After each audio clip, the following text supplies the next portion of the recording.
हरे कृष्णा, राधे राधे। माघ मास की कथा, अध्याय 25। पिशाच कहने लगा कि हे मुनि, केरल देश का ब्राह्मण किस प्रकार मुक्त हुआ, यह कथा कृपा करके मुझसे विस्तार पूर्वक कहिए। देवध्रुति कहने लगा, केरल देश में वासु नाम वाला एक वेद परंपरागत ब्राह्मण रहता था। उसके बंधुओं ने उसकी भूमि छीन ली, जिससे वह निर्धन और दुखी होकर अपनी जन्मभूमि त्याग कर देश विदेश में घूमता किसी व्याधि से ग्रस्त होकर मृत्यु को प्राप्त हो गया। उसका कोई बांधव न होने के कारण उसकी वैदिक क्रिया नहीं हुई और न ही उसकी दाह क्रिया हुई। इस प्रकार क्रिया के लोप होने से निर्जन वन में प्रेत होकर चिरकाल तल फिरता रहा। शीत, ताप, भूख, प्यास से दुख से हाहाकार करता हुआ वह नंगे शरीर रोता फिरता था, परंतु उसको कहीं सदृष्टि नहीं दिखाई देती थी। सर्वदा दान न देने से वह अपने कर्म फल को भोगता था। जो लोग अग्नि में आहुति नहीं देते, भगवान का पूजा नहीं करते, वे आत्मविद्या का आभास नहीं करते, अच्छे तीर्थों से विमुख रहते हैं। जो लोग दुखी लोगों को स्वर्ण, वस्त्र, तांबूल, रतन, फल तथा जल नहीं देते तथा छल कपट से जीविका प्राप्त करने वाले, दूसरे तथा स्त्रियों का धन हरने वाले, पाखंडी, कुटिल, चोर, बाल, वृद्धा तथा आतुर और स्त्रियों पर निर्दयता करने वाले, आग लगाने वाले, विष देने वाले, झूठी गवाही देने वाले, कुमार्ग पर चलने वाले, माता पिता, भाई बहन, संतान तथा अपनी स्त्री का त्याग करने वाले, जो सब तीर्थों में दान लेते हैं, पालन करने वाले, स्वामी को त्यागने वाले, गौर तथा भूमि के चोर, वेदों की निंदा करने वाले, वृथा द्रोह करने वाले, प्राणियों की हिंसा करने वाले, देवता कुल की निंदा करने वाले, यह सभी बारंबार प्रेत योनि में, राक्षस तथा बुरी योनियों में जन्म लेते हैं। बुरे कर्मों से बचकर धर्म के कार्य तथा यज्ञ, दान, तप आदि करने चाहिए, क्योंकि कर्म फल अश्वमेव मिलता है। इस प्रकार प्रेत की गति देखकर पाप कर्म कदापि नहीं करने चाहिए।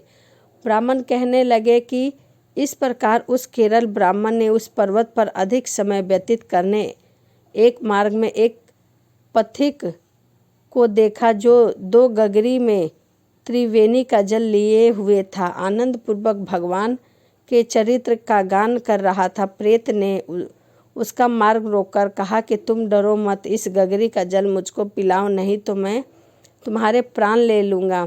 देवधूति कहने लगा कि दुखी, दुर्बल, नंगे, मुरझाए हुए तुम कौन हो? पैरों से पृथ्वी को स्पर्श न करके चलते हो। लोमश जी बोले। प्रेता यह वचन सुनकर कहने लगा कि मेरे ऐसे होने का कारण सुनो।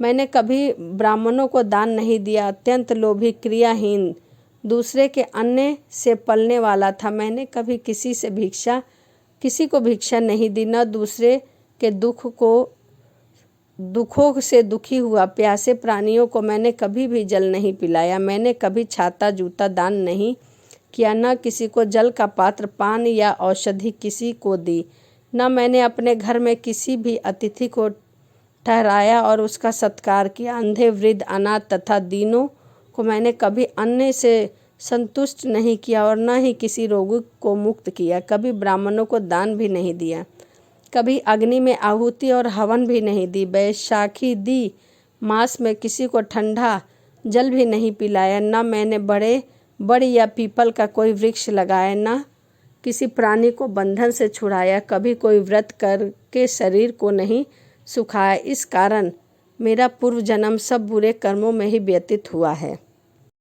मेरे पूर्व जन्म के कर्म से ही मेरी यह गति प्राप्त हुई है। इस वन में मैं भेड़ियों से बचा हुआ मांस तथा जंतुओं के खाने से गिरे हुए फल, वृक्षों पर लगे हुए सुंदर फल तथा झरने का सुंदर जल सब ही मिलते हैं, परंतु देव इच्छा से मैं कुछ नहीं खा सकता।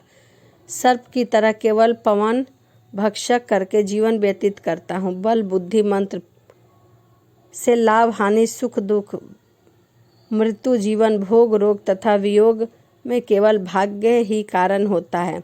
कुरूप, मूर्ख, कुकर्मी, निंदा तथा पराक्रम से हीन मनुष्य भी भाग्य से ही राज्य भोगता है।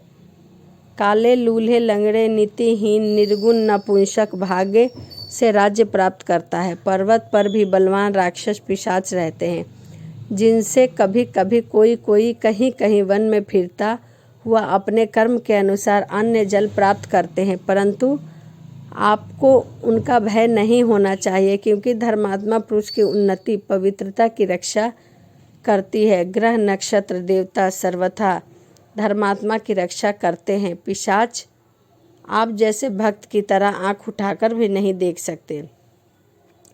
जो नारायण भगवान की भक्ति में पवित्र रहता है, उसको प्रेत पिशाच पूतना कोई बाधा नहीं दे सकते।